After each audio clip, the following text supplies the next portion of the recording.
lovely matcha, the drink of champions. Hi guys, and welcome to a new video, and welcome to the channel if you're new here. For those of you that don't know me, I'm Ollie and this is Turner's Workshop. And in today's video, I'm going to be covering everything you need to know about the LGV license in the UK. What it is, how to get one, why you might want to get one, how much it costs. I'm going to also be looking at all the different categories of license you can get in the UK for LGV, large goods vehicles. Used to be known as HGV and they've changed it to LGV now. I'm not quite sure why. I think it's to just standardise all the categories. What used to be the HGV Class 1 and Class 2 is now LGV C licence and C plus E. Used to be HGV, heavy goods vehicles. Class 1 is the largest licence you can get in the UK, which allows you to drive Arctic lorries up to 40 tonnes MAM, maximum authorised mass. So that's a tractor unit with a trailer.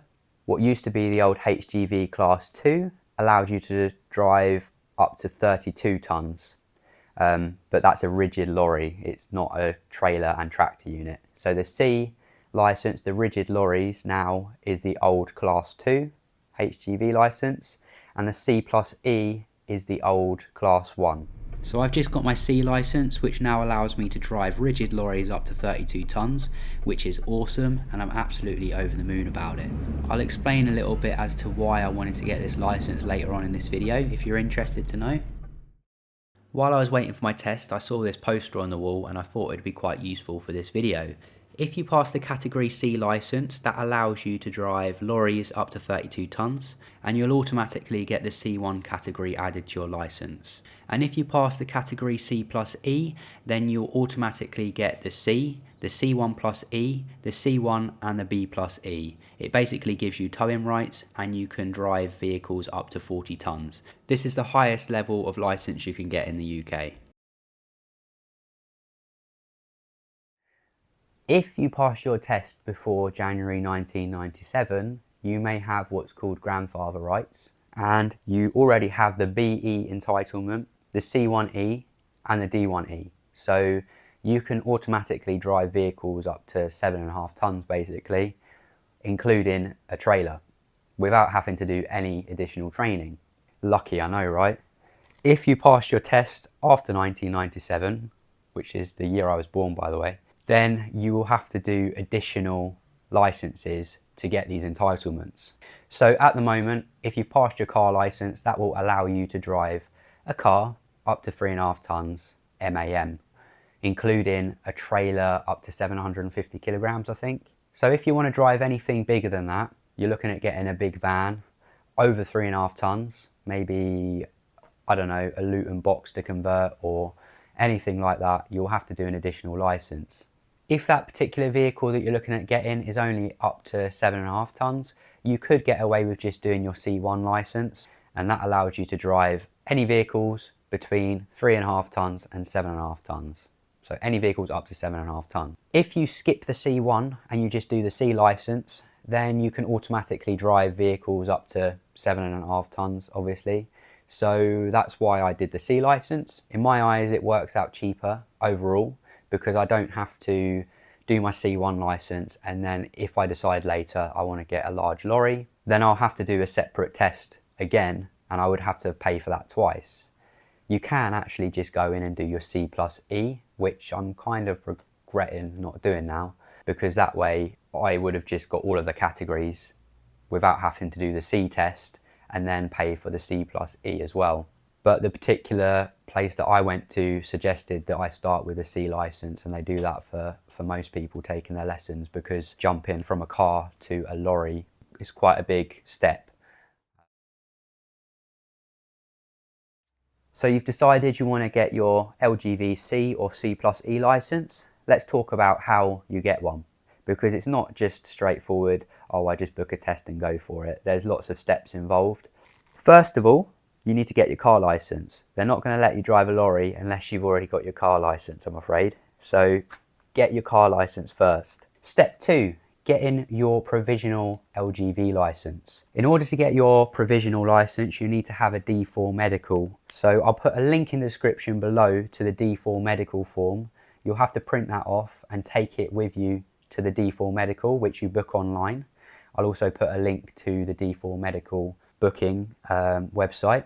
So you book yourself a medical, take that D4 Medical form with you, and they will check your blood pressure, your eyesight, your weight and height, and I think that was pretty much it. And if you need glasses for driving, make sure you take those with you, even though the doctor said to me you can basically see better without glasses, so I'm not sure why you're wearing them. But Specsavers told me I needed glasses, so they're probably buggering my eyes up to get more money out of me. You know what they're like. Get your D4 Medical booked, take the form with you, and once you've got that filled out, you will also need to fill out your D2 license application form, and you basically just tick the boxes of the provisional license that you need. So if you want to do your C license or C plus E, just make sure you tick those boxes to get the provisional license. And then you send off your D4 Medical form, the D2 license application form, and your driving license to the DVLA, and then they will add the provisional licenses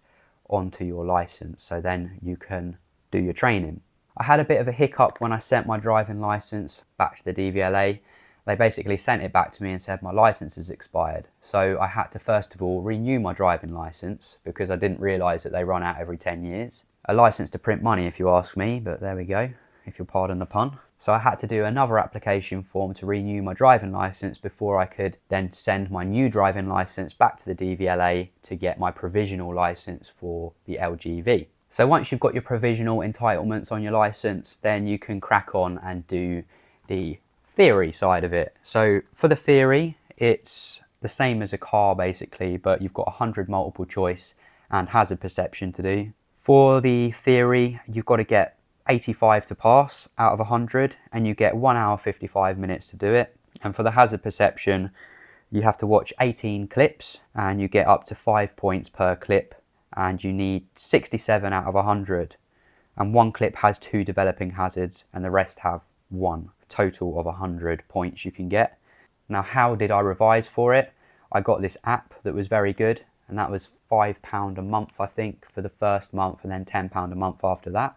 This is the app I used. It's called Driving Theory Test Kit from the RAC, and it's specifically for your LGV theory test. So all of the questions on here are likely to come up in your test, and you've also got the hazard perception on there.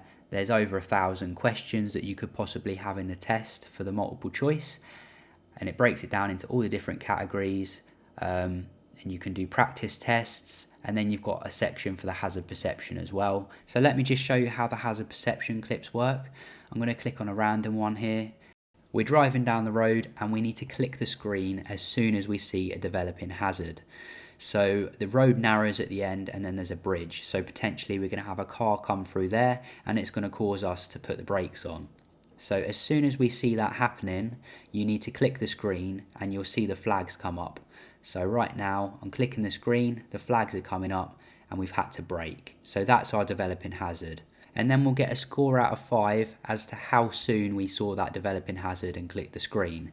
Now you will be disqualified if you just spam it and click the mouse as fast as you can through the whole video. That's cheating. But you won't get disqualified if you push the mouse multiple times around the section of the video that the hazard is developing. And I'd suggest doing that to get the best chance of scoring higher in the test.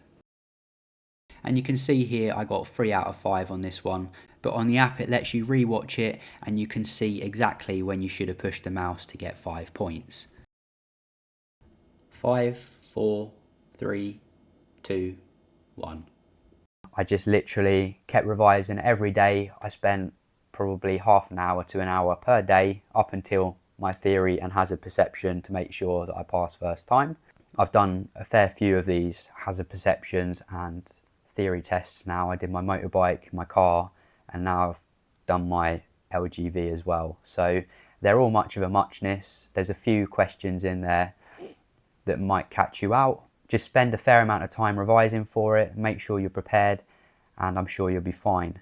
Once you've got your theory sorted, then I would book your practical. Step 4 is a practical element. This is a fun part for me anyway. Once you've got all the theory and all that rubbish out of the way, you can get on with the practical side of it. So this is really exciting. You need to book an induction drive, and then you'll get in your lorry with the instructor. They'll assess your driving for a couple of hours maybe, I think it was, and then they will decide how many lessons they think you need to pass a test. You discuss it with them, how confident, how comfortable you feel driving the lorry, and then they will say, right, you need 4, 5, 6, 7 lessons, but it's completely up to you how many lessons you want to practice driving the lorry before you do your actual test. The test inside is broken into 2 parts. You do a 3A, which is the manoeuvring side, so you manoeuvre your lorry into a parking bay. You just reverse it around some cones into a garage and stop before the barrier. And then once you've passed that, you then do your 3B test, which is out on the main roads. They'll start the test by giving you 5 show me tell me questions, and they're pretty straightforward. It's just common sense. If you've driven a car before, it will be like, show me how you check your windscreen wipers work and that they clear the windscreen, and then you just put the windscreen wipers on and show that the sprayer works. They may ask you how you would check that the indicators are working, so you'd put the hazards on and do a walk around of the vehicle and just check to make sure all the lights are working, or how you would check your dip beam headlights. Again, turn the lights on and go and check them. You may even get an under the bonnet question, so let's lift the bonnet up and I'll show you under here. We've got our coolant reservoir in the top right hand corner of this truck, and they may ask you how you would check the coolant level. So it's got to be between the minimum and maximum levels on the coolant reservoir. There's your washer fluid down there, and there's your dipstick. To check the engine oil level, you'd pull the dipstick out, and it's got to be between the minimum and maximum markings on the dipstick. If you'd like me to do a separate show me tell me questions video, I'm absolutely happy to do that. Just let me know in the comments, and I'm sure I could put something together which goes through all of the possible questions they could ask you on the show me tell me. It's an hour's drive with 10 minutes independent driving, following signs to wherever the examiner decides you're going. So he will say, look, you've got 10 minutes independent drive now, follow the signs to London. And then you just drive in silence, checking your mirrors constantly. I can't stress enough how much you need to check those mirrors when you're driving a lorry. The test will include an uphill start, a downhill start, and an angled start, stopping in a safe place, and they are very hot on mirrors. I can't stress that enough. Before you see a lorry, you check your mirrors. After you've driven past a lorry, you check your mirrors. Like your car driving test, but your head's like this constantly. You're not even looking ahead, you just keep looking at the mirrors the whole time. So maybe practice some neck exercises if you like, strengthen those neck muscles, getting ready for that, because it will be aching by the end of your test, I can assure you of that. If you pass the 3A, you pass the 3B, congratulations, you have become a lorry driver. Step 5, this is only applicable if you're planning to do professional lorry driving. You'll have to do a CPC theory case study test and a Module 4 CPC practical test. And it's all about regulations around brakes and things like that when you're driving professionally. It's all about the tachograph and all that stuff. So I don't really know too much about that because I've done this for personal HGV use. I'm now going to run through a cost breakdown of how much this was and why I've done it, basically. So how much did it cost? Overall, I spent £58 on the D4 medical, and then I had the theory test. Multiple choice was £26 and the hazard perception was £11. You have to book them separately for some reason. And then we had the app subscription, £15 for 2 months, £5 for the first month, and then £10 a month after that. The induction was £96, and they said I needed 4 lessons. Based on the 4 lessons I had, that cost me £1,379, but most people average between 5, 6 or 7 lessons, and I've put a cost breakdown on the screen of how much it would be if you had 5, 6 or 7 lessons, and that came to a grand total for me of £1,586, and I managed to pass first time with 1 minor. You may be wondering how I managed to pass a test with just 4 lessons as opposed to 5, 6 or 7, because obviously that saved me a fair amount of money. And I think it just comes down to experience, really. I've spent a lot of time driving on the roads, and then I've had experience in the past driving slower vehicles as well. I used to have an old Mark V Transit, for those of you that don't know, and they are very slow. 70 odd horsepower on a 3.5 ton van, roughly. It's a bit less than that actually, but you can barely make 50 miles an hour going uphill. So you get used to anticipating the traffic around you and pulling away at roundabouts, busy roundabouts with a slower vehicle. You have to look for a block of vehicles so you have enough time to safely get out onto the roundabout. I also have had experience driving HGVs in the past, but only like around the workshop sort of area when I was an apprentice working in a transport workshop. I can't take all the credit for passing in just 4 lessons because I had a fantastic driving instructor as well, which really helped obviously. I did my test at Hills of Plumpton, so if you're in the southeast of England, check it out. My driving instructor was called Michael and he's been doing it for 30 odd years, so he's really passionate about the job and that's reflected in his teaching style as well. He was very calm. If you made mistakes, he wasn't cracking the whip and telling you off like lots of instructors do. I don't learn well when people are telling me off. That's just not nice, is it? You learn from your mistakes and that's how you progress. So it's nice to have somebody that's grounded and calm in those situations. You're driving a big lorry, it can be stressful at times. You've got idiots on the road doing silly things around you. You're bound to make mistakes. You're learning. Thank you, Michael. I really appreciate it. If you're watching this video, you were absolutely fantastic.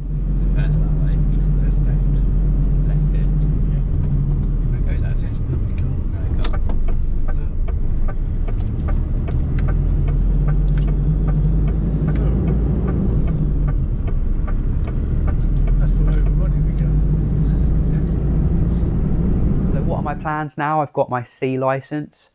I intend on getting a bigger project at some point, but for now I'm looking at buying a property, so I've got somewhere to work on this project. But I fear that when I buy a property, I'm probably not going to have much money left. When I say I'm probably not going to have much money left, I'm not going to have any money left because it's very expensive where I live here in the southeast of England. If you want to see that project, if you could do me a favour, like the video, subscribe to the channel, hit that alarm bell so you get notifications when I do post videos, and then hopefully we can grow this channel to a certain size where it makes a bit more money, so I've got a bit of money to spend on this project which I'm planning, because it's going to be flipping awesome, I'm telling you. This is a long game for me, YouTube. I've been doing it for 5 years now, posting videos every week, apart from when I had a bit of a breakup. I had to take some downtime to get over that. I was in a real bad place and I got seriously depressed for a long time. But I'm back now, and I think what doesn't kill you makes you stronger. And from that, I am like, I'm going to the moon, mate, like that. I feel so much better, honestly. And the running as well. If you're going through a bad time, you're feeling depressed, get out there, exercise. It is the best therapy you can have. And maybe even see a therapist. I saw a therapist for a while. I'm not afraid to tell you guys about that. It was one of the best things I've ever done. Definitely sign yourself up if you're struggling. Don't struggle in silence. It's absolutely fine to talk about mental health and well-being. I'm also running a marathon next year, supporting Mind Charity, the mental health awareness charity.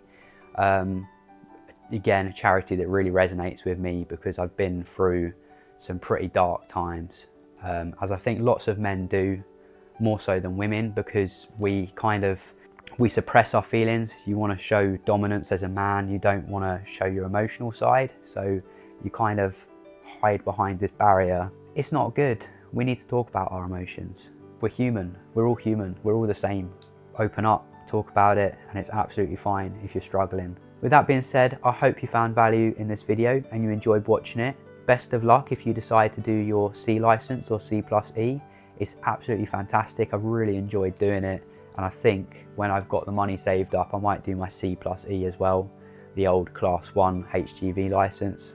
I enjoy challenging myself, and like I say, the best investment you can make is in yourself. So get out there and do it. Good luck. Wish you all the best, and hopefully I'll see you in the next video. Cheers guys, take care.